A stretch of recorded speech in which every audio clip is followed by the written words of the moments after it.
everyone. David Aragona here with Ashley Mailloux to handicap the Saturday race of the day. It is the Grade 1 Awesome Again Race 8 at Santa Anita on Saturday, their second day of their fall meeting. This one going 1.1 miles for the 3 and up runners, and we'll throw up the field for this race. Ashley, traditionally, this is a prep for the Breeders' Cup Classic, though feels like times have changed in recent years. A lot of horses finish their preparations for the Breeders' Cup earlier, so we don't necessarily have the division leaders in this race, but it's still an interesting group of older horses.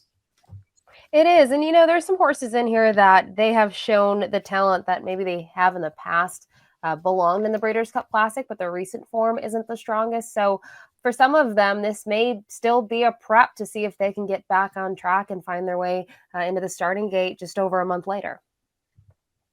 Bob Baffert obviously holds a strong hand in this race, as he often does in the stakes in Southern California. He sends out the morning line favorite Defunded, who's listed at 2-1, as well as the Preakness winner National Treasure at 4-1 on the morning line. A couple of 3-year-olds in this field, he as well as Skinner, the number 4. The number 3, Slow Down Andy, he's listed at 5-2 on the line. Just a horse that seems very logical coming in here. So we'll talk about all of these as we go through the field. But before we get to the main contenders, let's take a look at the Timeform US pace projector for this race. And Ashley, I think an interesting feature of this race is that the pace looks a little murky. There aren't too many confirmed front runners in the field, so it's going to be a rider's race.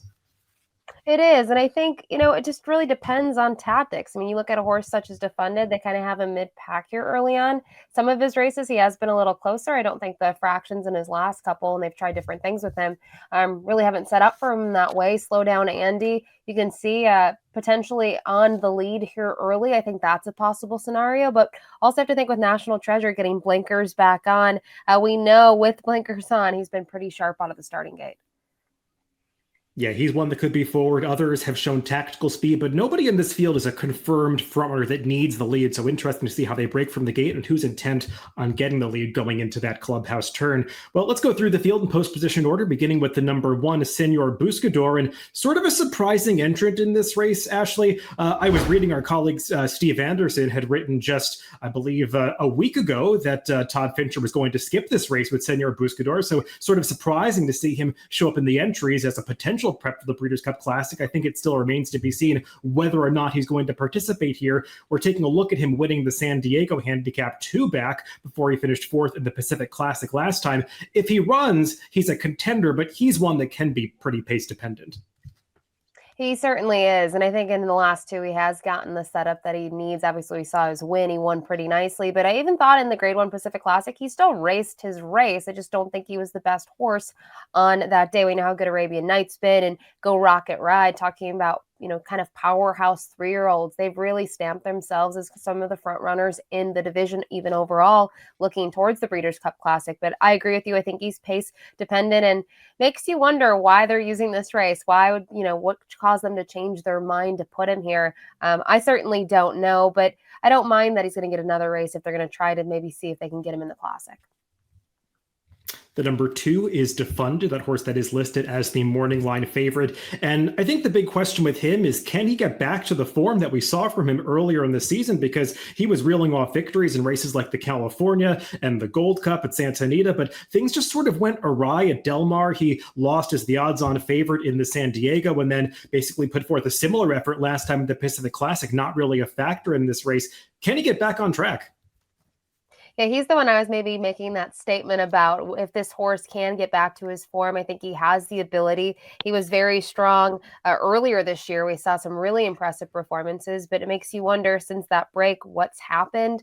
I wonder if Del Mar is part of it. I know he had done well at Del Mar in the past, but I think he might prefer Santa Anita. And obviously looking towards November, that plays in his favor, but he's going to need to step up. I actually thought maybe lost him out in the Pacific Classic, we were going to see an improved performance, and we really didn't. Yeah, I know he's not shown on the front end on the pace projector, but I do note that rider switch to Edwin Maldonado, and it feels like anytime a trader makes that switch to Maldonado in California, they want to have their horse more forwardly placed than they've been. The number 3 is Slow Down Andy. Let's take a look at his race last time in the Pacific Classic when he finished 3rd behind Arabian Night and Go Rocket Ride, and this was a really solid performance. He's able to strike the lead at the top of the stretch and just can't quite go with Arabian Night and Go Rocket Ride ride in the late stages. And I think the distance could have had a lot to do with that. He's a horse that has always been a little bit of a stretch, going 1.25 miles. Cutting back to the 1.125 is supposed to suit him. I agree. I think the distance is going to help him. And I think looking at, his last two races, he's been very solid. I think Senor Buskador was able to get that set up that he needed 2 starts back. And as we mentioned, just the 2 that finished in front of him in the Pacific Classic, they've been highly regarded and they really stamped themselves, especially in the Pacific Classic. My one knock on him, if I'm going to knock, is it's been a while since we've seen him in the winner's circle, but I like his consistency. And as you've mentioned, I think there's a lot in this spot that's going in the right direction for him. Yeah, he definitely makes a lot of sense in this race. Another horse that's trying to get back on track in this awesome again is the number 4 Skinner. He was one of the highly touted 3-year-olds going back to the early part of the season on the Kentucky Derby trail, finished 3rd in the Santa Anita Derby. One of the horses that was scratched from the Kentucky Derby, didn't compete in that race, was off for a little while, had 2 starts back over the summer, the Los Alamitos Derby, and then running 5th in the Pacific Classic last time. Kind of made a move to mid-stretch that day and then flattened out a little bit at the end. I wonder if he's a horse that's racing into fitness, but I'm also a little concerned about the pace scenario of this race for him. Yeah, I'm not sure he's going to get the trip that he needs. And he's a horse that I think there's some talent there. I think people have either been one of 2 ways on him. They've been kind of thinking he's the dark horse and he's going to step up. And I think a lot expected that at the 1.25 miles, and it didn't necessarily pan out. Or I also think there's people that are just a little cautious of him. I'm a little bit more cautious. He's just 1 for 8 in his career. And when you look at this field, a lot of horses have a deeper and stronger resume than he does. But I also agree with you on the fact that maybe he's needed a couple of races to get back into shape. Whether or not Todd Fincher decides to start Senor Buskador, he's likely to have at least 1 starter in this race, also entering the number 5, Bye Bye Bobby. And let's check out his most recent start at Del Mar in the Pat O'Brien Stakes. And this horse was going 7 furlongs and was way out the back door early. I mean, he was far behind the rest of the field, but got a fast pace to close into, and he is flying at the end to get up for 2nd behind Anarchist. He's a horse that they've kind of been trying extremes of distance with him. He went 1.5 miles, 2 back, cut back to 7 furlongs here, and now stretching out a little bit, maybe finding the happy medium, going 1.125 miles. Yeah, what an interesting campaign, David. When you look at where he's been, he's traveled all over, and obviously the pace aided him. He was making that significant cutback in distance, and he was nowhere to be found early. I still think, regardless, you have to be impressed with the way he was able to close in the stretch. And Anarchist, I think, is a really talented horse who's maybe in some ways in the last couple didn't take the respect that he should have, but he really shined last time out. And I think he's intriguing in here, maybe at a price. I don't know in terms of the pace setup, he's going to get what he needs. Could he get a minor piece? Maybe at best, but he's certainly an interesting horse overall. The number 6 is Celestial Moon, another long shot in this race. Let's take a look at his most recent start at Del Mar when he beat optional claiming foes going the 1 mile distance. This was his first start going out for new connections, Mark Glatt and Edge Racing. They purchased him at the Facing-Tipton Horses of Racing Age sale for $145,000 from Bill Mott and different ownership. He was previously racing in New York, had showed some ability there, and I think we saw a little more of the same from him for the new connections. He's going to have to step up his game against this tougher field. He certainly is. I think that's the biggest thing is the caliber that he's faced. It's not the same level as he's going to face in this race. He's going to need to step up. The barn, though, does well with their new acquisitions. They do well with horses that won, last out and things of that nature. But in terms of a numbers perspective, his highest buyers around 90. There's obviously horses in here that have had way bigger buyers in the past. The number 7 is that other Bob Baffert trainee, National Treasure, the winner of this year's Preakness. And actually, a lot's been discussed about how strong that Preakness field really was. It feels like it was sort of the weak link among this year's Triple Crown. And his surrounding form, it just leaves a little bit to be desired. You could say that 1.5 miles is just not this horse's gig in the Belmont Stakes. But last time, the Travers was fairly disappointing. And Bob Baffert is making yet another blinker change with this horse. I think this is the 6th blinker change of this horse's career. They just keep going on and off. They went back on this time. Yeah, I can't keep track of the blinkers on, blinkers off at this point. Obviously, he's had some really nice performances with them on, one of them being the Preakness. And there is the class part of the Preakness. You can make your decisions if you thought it was good or if it wasn't good. But I think even more importantly, no one went with him early on. I mean, it was really his race from the get-go. And I think that's what solidified his performance. As you've mentioned, 1.5 miles, 1.25 miles, that hasn't panned out. I also wonder if the off-track did. But once I start to look at that and what I think maybe his off odds will be and what he's shown me, I think it's going to be too short of a price potentially. And I think, I'm grasping at straws to make a really strong case for him against this bunch. The number 8 is Parolee, a 4-year-old gelding who was grade 1 placed earlier this year when finishing second to Defunded in the Gold Cup. Probably not the strongest edition of that race, and since then, he's been a little disappointing as well. Kind of another one of these horses that sort of fell apart at Del Mar this summer, underperformed in an optional claiming race, and then not really a factor after stalking the pace in the Pacific Classic last time. He's got to back up that big performance in the Hollywood Gold Cup from earlier in the season. Yeah, his first start off the layoff, he went off favored there, and he was dead last early on. And yes, he made up ground, but not in the way that I thought he should have. It wasn't what I was expecting to see from him, especially against that level of competition. And as you said, last time out, he didn't fire at all. Now, they did change the tactics, and he was pretty forward going 1.25 miles, but he's another one in here I have a tough time making a case for.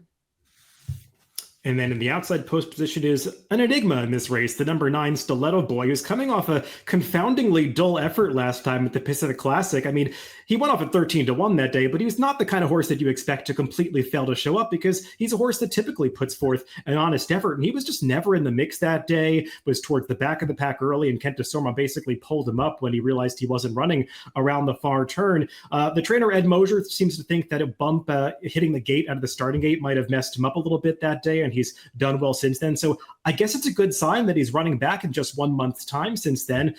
He definitely has the back races to be competitive here, and maybe he'll be a better price with that poor effort showing. Yeah, I don't actually mind that he draws the outside in here. I think that might work out well for him. He's a horse that's typically been pretty involved, or at least very close to the pace early on. And I completely agree with what you said. Pacific Classic, a head scratcher. I know he did have that awkward start, but I also agree that it's a positive sign to see him back in the entry box.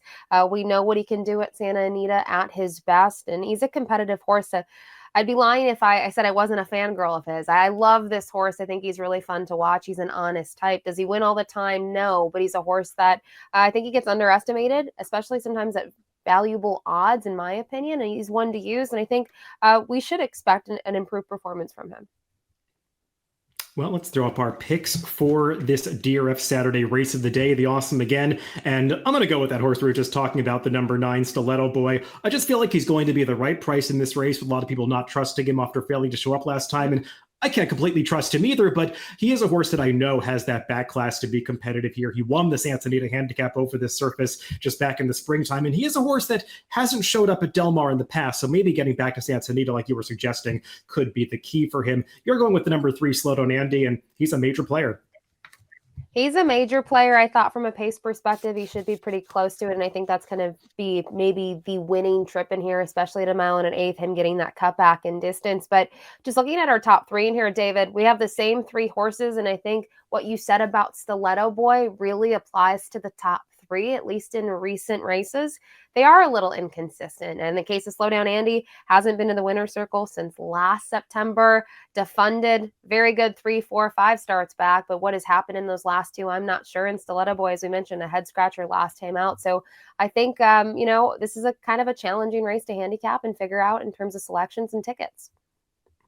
Yeah, it's an aptly titled race. It's the Awesome Again, and a lot of these horses are trying to be awesome again after some poor efforts. It's the number 9 Stiletto Boy for me, and the number 3 Slowdown Andy for Ashley in this Grade 1 Awesome Again on Saturday. Good luck if you're playing the races this weekend.